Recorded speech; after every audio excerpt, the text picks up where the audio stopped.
आखाती देशांमध्ये सुरू असलेला संघर्ष दिवसेंदिवस तीव्र होत चाललाय. एका बाजूला इराण तर दुसऱ्या बाजूला इस्रायल आणि अमेरिका यांचे मिसाईल हल्ले, ड्रोन अटॅक्स आणि तणावपूर्ण वातावरण.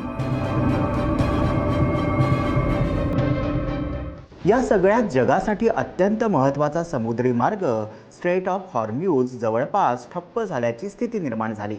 मात्र या तणावाच्या काळात भारतासाठी एक मोठी दिलासादायक बातमी समोर आली. कारण स्ट्रेट ऑफ हॉर्म्यूजमधून भारताची 2 तेलवाहू जहाजं पार झाली आहेत. यातील एक तेलवाहू जहाज सुरक्षितपणे मुंबईत पोहोचलंय. नुकताच स्ट्रेट ऑफ हॉर्म्यूजमधून जाणाऱ्या थायलंडच्या कार्गो शिपवर इराणने हल्ला केला होता.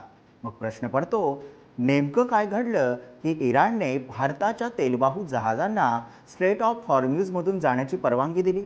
आणि खरंच यामुळे भारताचं LPG आणि तेल संकट टळलंय का? पाहूया या व्हिडिओमध्ये. नमस्कार, मी विहंग ठाकूर.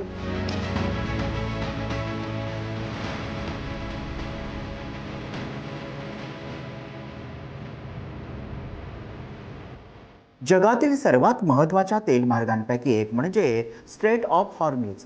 हा समुद्री मार्ग पर्शियन गल्फला आणि अरबी समुद्राला जोडतो आणि जगातील जवळपास 20% कच्च्या तेलाची अरुंद समुद्री मार्गातून निर्यात होते. पण सध्या सुरू असलेल्या संघर्षामुळे इराणने या मार्गावर नियंत्रण आणलंय. इराणने स्पष्ट इशारा दिलाय, जर अमेरिका किंवा तिचे सहयोगी देश इथून तेल वाहतूक करण्याचा प्रयत्न करतील तर त्यांच्यावर हल्ले होऊ शकतात. यामुळे अनेक खनिज तेल कंपन्या आणि इन्शुरन्स कंपन्यांनी या मार्गावरून जहाजं पाठवणं थांबवलं. आता भारतासाठी हा मार्ग का महत्त्वाचा आहे?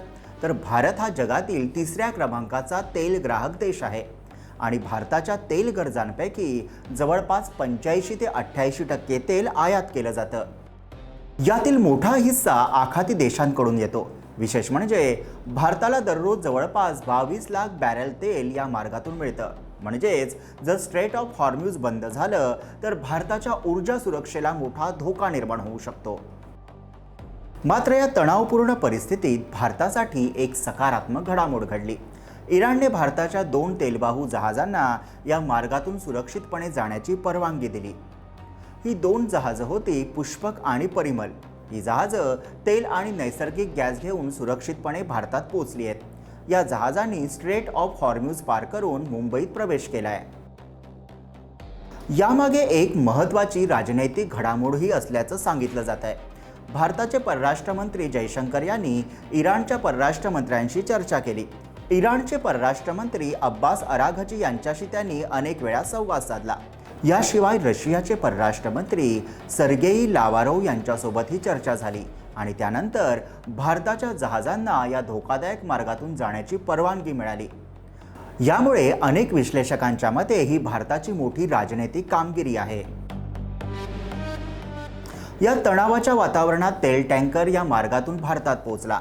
या जहाजाने धोकादायक भागातून जाताना आपलं AIS ट्रॅकिंग सिस्टीम बंद केली. AIS म्हणजे ऑटोमॅटिक आयडेंटिफिकेशन सिस्टीम.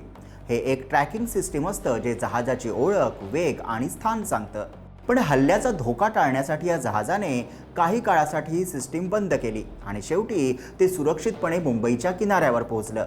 सध्या परिस्थिती तणावपूर्ण असली तरी भारतासाठी तत्काळ संकट नाही आहे, कारण भारताकडे 2.5 महिन्यांचा तेलसाठा उपलब्ध आहे. तसंच भारताकडे पर्यायी स्रोत देखील आहेत. उदाहरणार्थ रशिया, अमेरिका आणि व्हेनेझुएला आणि आफ्रिकेतील काही देश. म्हणजेच जर आखाती मार्ग काही काळासाठी बंद झाला तरी भारताला पर्यायी मार्ग उपलब्ध आहेत. आता तुम्हाला प्रश्न पडला असेल की भारताला विशेष परवानगी का देण्यात आली? तज्ज्ञांच्या मते यामागे भारताची संतुलित परराष्ट्र नीती कारणीभूत आहे. भारताने एका बाजूला अमेरिकेसोबत संबंध मजबूत ठेवले आहेत, तर दुसऱ्या बाजूला इराण आणि रशियासोबत ही मैत्री कायम ठेवली आहे. यामुळे संघर्षाच्या परिस्थितीतही भारताला विशेष सवलत मिळाल्याचं मानलं जातं. एकूणच पाहिलं तर आखातातील संघर्ष अजूनही सुरू आहे. पण अशा तणावाच्या काळातही भारताची 2 जहाजं सुरक्षितपणे मुंबईत पोहोचणं ही मोठी दिलासादायक बाब आहे. यामुळे भारताची ऊर्जा पुरवठा साखळी काही प्रमाणात स्थिर राहण्याची शक्यता आहे. आणि सर्वात महत्त्वाचं म्हणजे या घटनेमुळे भारताची जागतिक राजनैतिक ताकदही दिसून आली आहे. पुढील काही दिवस आखातातील परिस्थिती कशी बदलते हे पाहणं महत्त्वाचं ठरणार आहे. कारण जर स्ट्रेट ऑफ हॉर्म्यूज दीर्घकाळ बंद राहिला तर त्याचा परिणाम फक्त भारतावरच नाही तर संपूर्ण जगावर होऊ शकतो. तर तुम्हाला काय वाटतं? आखाती देशातून तेल वाहतुकीचा मार्ग मोकळा झाल्याने भारताचं तेल संकट खरंच टळलंय का?